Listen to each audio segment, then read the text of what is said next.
The first stage before the revival, you meet good people with wrong spirits. When you're in your place of assignment, you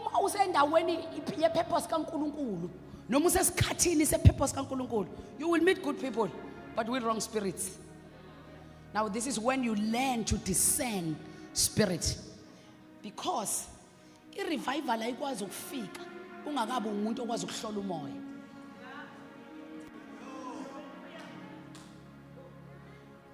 Kunabantu okuhlangane nabo, mawuke wahlangana nabo,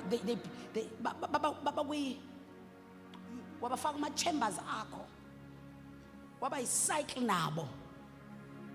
Always bad thing happen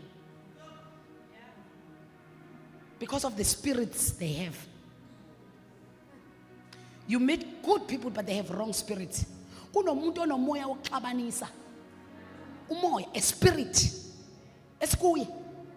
Yonke indawo la kukhona yena abantu bayaxabana. The person is a good person, kodwa umoya. Kunomuntu one spirit bazalwane.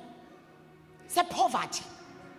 Angithi mina umuntu ongenayo imali, angithi mina ungazwana umuntu ongenayo imali, ngithi mina one spirit.